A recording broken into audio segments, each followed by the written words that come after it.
तो जैसा कि आप सभी को पता है कि नायलॉन मांझा, जो कि चाइनीज़ मांझे के नाम से भी जाना जाता है, मोनोकाइट, मोनोफिल गोल्ड, मोनोफाइटर, ऐसे अलग अलग ब्रांड्स के हिसाब से वो नाम से जाना जाता है यह मांझा। और यह मांझा नागपुर और महाराष्ट्र में बड़े पैमाने पर पतंग उड़ाने के काम में लाया जाता है, जबकि यह मांझा आयात करते समय मछली को पकड़ने के जाली बनाने के हिसाब से बुलाया जाता है, आयात किया जाता है और भी अन्य उपयोगों के लिए लाया जाता है। लेकिन यह मांझा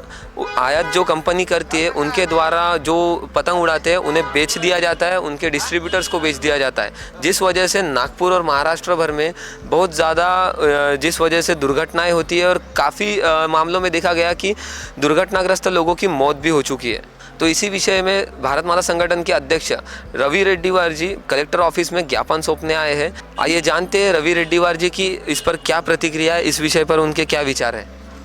हमको यही बोलना है कि उन पर कुछ प्रक्रिया की जाए, उन पर केस वगैरह लगाए जाए, उनको मतलब जो बेच रहे हैं उनके दुकान में जाके वगैरह वो चेक करना चाहिए, कार्रवाई लेनी चाहिए उनके ऊपर लेनी चाहिए, क्योंकि वो बहुत धोखादायक हो रही है, क्योंकि लोगों की जान भी जा रही है वो मांझे के वजह से। तो ध्यान देना चाहिए, पुलिस कार्रवाई करनी चाहिए उनके ऊपर। जो मांझा बनाते हैं वो भी जिम्मेदार है और जो बेच रहे हैं वो भी जिम्मेदार है उनके लिए। तो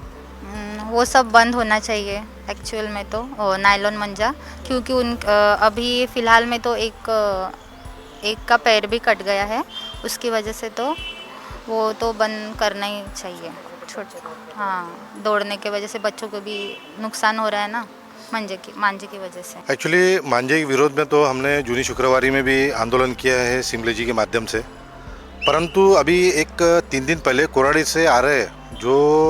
माता जी के दर्शन करके आ रहे थे, उनमें से कुछ सक्षम चंद्रिकापुरे करके 23 वर्ष आयु के गिट्टी खदान रहवासी है,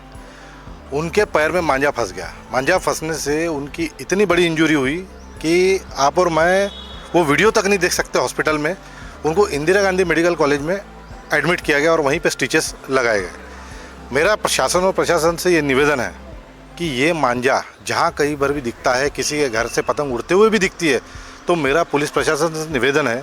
कि उस व्यक्ति के ऊपर हत्या का केस दर्ज होना चाहिए और जिन लोगों को चोटें लग रही है उनको प्रशासन की तरफ से मुआवजा दिया जाए, क्योंकि ये अननेचुरल चीज़ें रास्ते पर घूमने वाले नागरिकों के साथ हो रही है। बस मैं इतना ही निवेदन करता हूँ, वरना इसके लिए एक बड़ा आंदोलन भारत माता संगठन करेगा, क्योंकि मांझे से, नायलॉन मांझे से जो नुकसान देश और महाराष्ट्र में हो रहा है वो नुकसान भारत माता संगठन नहीं सहेगा। जय हिंद। हमारा इतना ही बोलना है इसमें कि ये जो चाइनीज़ मांझा बाज़ार में मिल रहा है, ये प्रतिबंधित श्रेणी में होने के बावजूद भी ये लोगों के हाथ में कैसे लग जा रहा है। ये शासन की जिम्मेदारी है कि ये प्रतिबंधित चीज़ें बाज़ार में बिकने को ना मिले, और ये जो विक्रेता इसको बाहर से विदेशों से ला रहे हैं वो भारत देश की अर्थव्यवस्था के ऊपर भी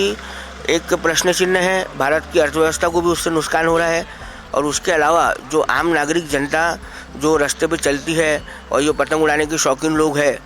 वो पतंग के चक्कर में ये मांझा वापरते हैं, सस्ता मिलता है ये सोच के वापरते हैं। इसलिए ये मांझे से लोगों को शारीरिक नुकसान ऐसे हो रहे हैं, जैसे कि अभी वो एक लड़के का जो सक्षम चंद्रिकापुरे का जो हुआ है उसको 12 टाँके लगाने पड़े। तो ऐसे एक ही नहीं है, पिछले साल हमारे यहाँ एक व्यक्ति की मृत्यु हो गई थी मेडिकल के पास में। तो ऐसी घटनाएं हमें देखने को मिल रही है, लेकिन फिर भी प्रशासन जाने को उसके ऊपर में शांत बैठा हुआ है। तो हमारा प्रशासन से ये आवेदन है कि ऐसे कड़े से कड़े कार्यवाही ऐसे मांझा बेचने वालों के ऊपर की जाए कि दोबारा ऐसी मांझा बाहर विदेश से लाके यहाँ पे सस्ते में बेच के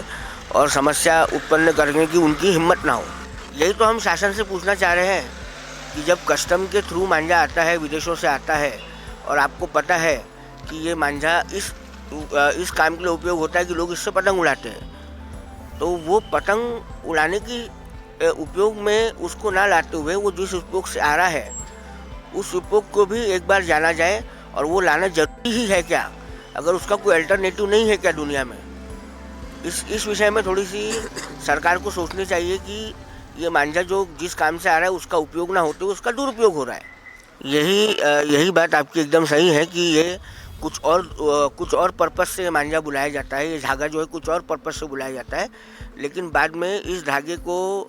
उस पर्पस में ना यूज़ करते हुए मंजा उड़ाने के लिए, अपना पतंग उड़ाने के लिए वापरा जाता है। ये बहुत ही सोचने लायक विषय है। इसके लिए हम शासन से ये अभी भी पूछेंगे और इसके बाद भी हम कस्टम को भी पूछेंगे ये बात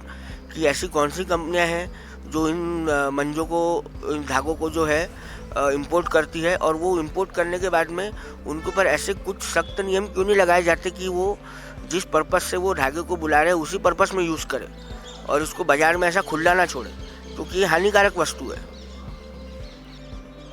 इस बार कड़ा सवाल प्रशासन से कि इस बार भी ये निवेदन देने के बाद प्रशासन अपना काम जोरों शोरों से कर इस पर कोई प्रतिबंधित जो मांझा है उस पर कोई कड़ी कार्रवाई करेगी या हर साल की तरह लापरवाही बरतेगी। देखना यह होगा कि प्रशासन के कड़े कदम आगे क्या होते हैं, इस मांझे को रोकथाम होती है या नहीं। कैमरामैन प्रवीण सूर्यवंशी के साथ मैं अनुराग Nandkishore Shinde, महान्यूज़ 7। This video is sponsored by Shivam Jewelers.